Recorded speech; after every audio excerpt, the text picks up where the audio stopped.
to A Gathering of Old Men, which is the last novel, as well as the most recently written, that we'll be reading this year.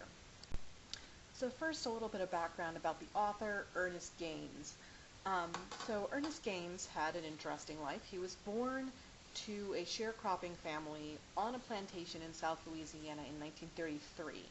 He was the eldest of 12 children and one of the fifth generation of his family to be born on that plantation. So he was, in essence, the descendants of the slaves who had used to work that plantation. And they just never moved and never moved away. And so he knew this land very, very, very well. And all of his writing is based around this kind of place. A Gathering of Old Men is set almost exactly in the same kind of situation that he was raised in as a child, on what used to be a slaveholding plantation. Is no longer after the end of slavery, but there's still a big house with a white family living in it who are the descendants of, the people who used to own it back in slaveholding days. And there are still black people living in the slave quarters as descendants of those original slaves. And that is sort of the setting of A Gathering of Old Men, as well as the story of his own childhood. So, like Mark Twain, he wrote about people and situations that he knew extremely well. Some other sort of interesting things to note about him: his parents separated fairly early on. Can't think it'd be that early with 12 children, but relatively early in his life. And they also left. They moved to find work, which was fairly common for sort of the young and able-bodied at the time. You'll also notice in A Gathering of Old Men that there aren't any, people who are in their 20s, 30s, and 40s, at least no black people around that age. It's all children and the old, because there was no work. There was no future for them there. So those people left to find jobs, and that's what happened to his parents. So he was raised by his Aunt Augustine, and she was also a very interesting character. She raised him and 6 of his younger siblings, but she could never walk. She was born a cripple, and so she crawled everywhere she went, all through the house, out into the garden. She took care of all of them with this physical handicap. And he used to say later in his life, I owe everything to her. She never walked a day in her life, but she taught me how to stand. And he based one of the characters in his other books on her. And you can see sort of bits and pieces of people like her in A Gathering of Old Men as well. And also, he started writing fairly early. He left to join his parents in California when he was 15, partly because there was neither a high school nor a library that was available to blacks in, Louisiana, where he was growing up.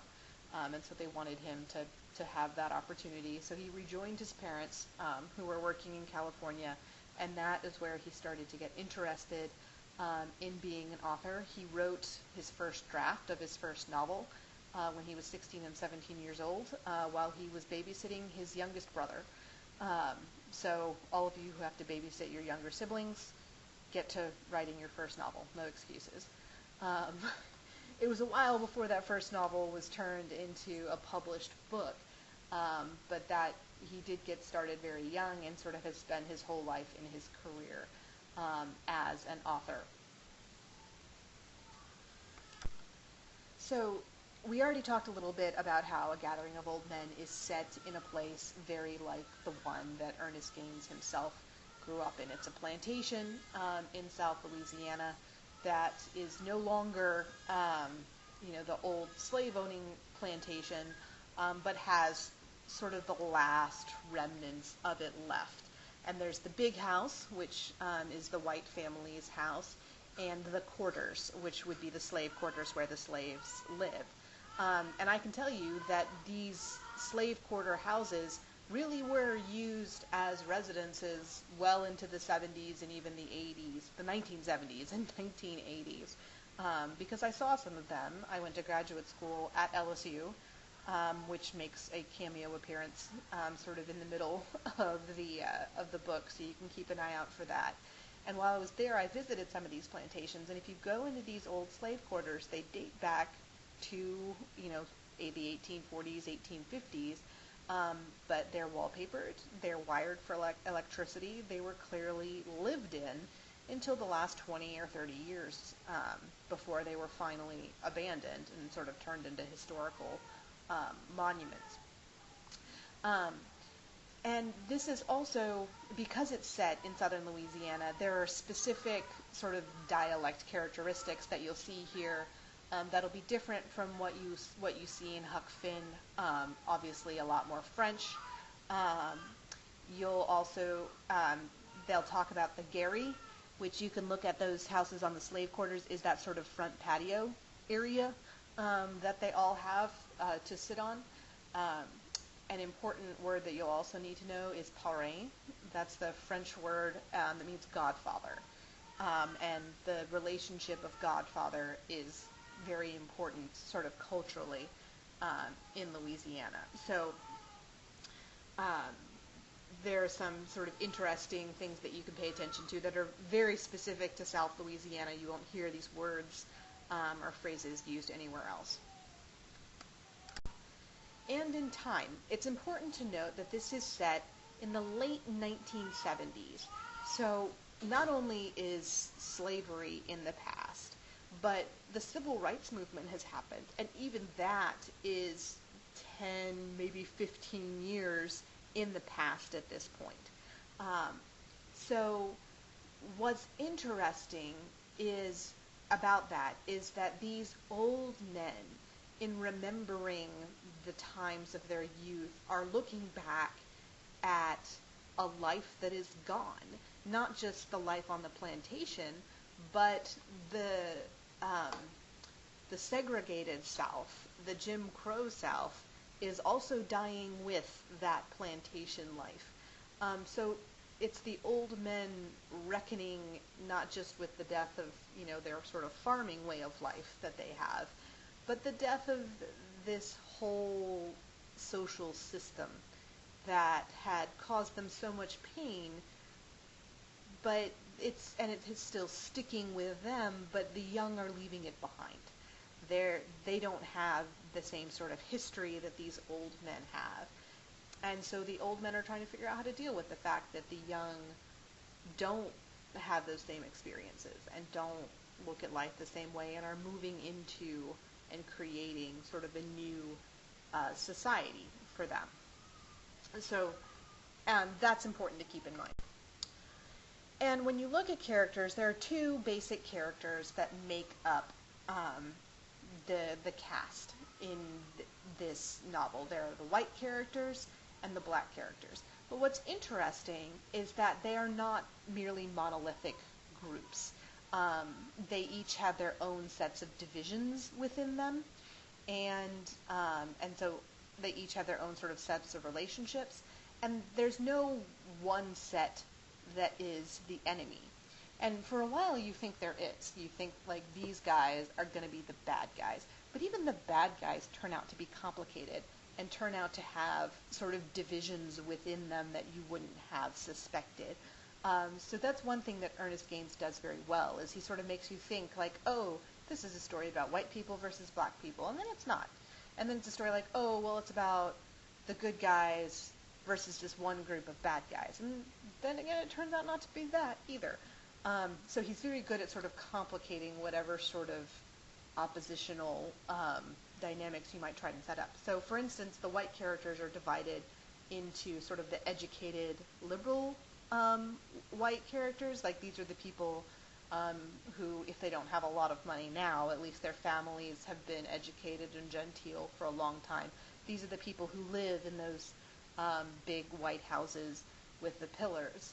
And then there's the Cajuns, who are the poor white folks who live out on the bayou and have been poor for generations, who own little to no land, um, but have been around just as long, but they have never been wealthy, and their education isn't much better than the education of the black folks. And the black characters also have these sort of internal divisions and sometimes dissensions as well.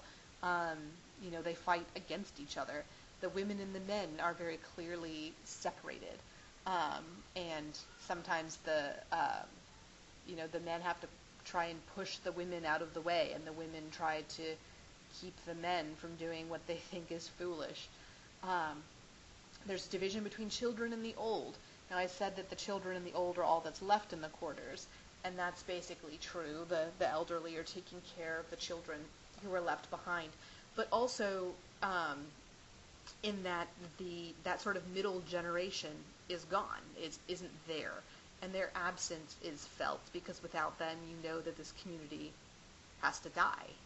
There can't be any future for them if you have to leave once you reach adulthood. And there's even some divisions based on skin tone. You'll note that the narrators, several of the narrators, not just one, will tell you exactly how brown or how black somebody's skin is, and that some people will judge other black folks based on the tone of their skin. And what's funny is that some of them judge others based on the fact that it's not light enough, and some of them judge others based on the fact that it's not dark enough. So it kind of goes both ways. But the white characters and the black characters in this story don't fall into neat groups the way you think they might. So that's something to pay attention to as you read the story. It also might be helpful to you, since each of the characters, not each of them, but most of the characters narrate a part of the book, and some of them come back to narrate certain sections. You might want to keep notes or something like that, or even sort of assign a picture in your mind to each character to help you keep track, because otherwise all of these old guys might run together a little bit in your mind. And of course, we talked about this some in class today, but what is really distinctive about this book is its use of point of view. Each chapter is written from the perspective and in the voice of a different character in the story. And these are usually fairly peripheral characters, like the main central characters, who are really the focus of the book, don't get to narrate. So we're hearing from those who participated in one way or another, but who are not sort of the main center of attention at the time. So they are people who are watching. They don't repeat, so it's not like you get multiple perspectives on the exact same event. Each one picks up where the previous one left off, so it's a continuous story. And what Ernest Gaines has said is that this imitates the group storytelling he was used to as a child. In essence, everyone would sit around the fire, and this is how they would tell a story. Somebody would start it, and then somebody else would say, "Oh, yes, I know," and join in, and continue the story sort of from their own perspective. So he is copying a type of storytelling that comes from his own childhood and from his own experience, the way you would tell about sort of something you and a group of friends all experienced together if you were describing it to, some third party who wasn't there, how different members of the group might explain that story to somebody. And finally, here are some themes to keep an eye out for as you read. The first and most important is time, memory, and change. You can tell from the very title, these are old men. So the fact that time has passed for them, and they have a lot of memories, and that the world is changing around them, that 1970s setting, all of that is very important. So what is it saying about time and memory? How do you keep memories alive, and what does memory mean to these old men? What are they doing with it? That's going to be very important. And how are they handling change? What has changed, and what's been lost in that change? And the next major idea is also in the title, that they're men. They're trying to regain a manhood that for many of them was lost. And so what you should look for is what lost it, like why didn't they have it, and what do they need to do, what kinds of things do they need to do to get it back. And then the last issue is justice. Um, every group in this story, including even sort of the bad guy, are looking for justice of a kind. So who deserves justice? How is justice to be attained? That's going to be another important question. It's also something of a whodunit. Like, it's a little bit of a murder mystery. You know, there's a dead body in the yard at the very beginning, and who did it, and how are we going to find out who did it? Is one of the main questions of the story. So that also sort of feeds into this question of justice. So I hope you enjoy it, and I'll see you guys next week.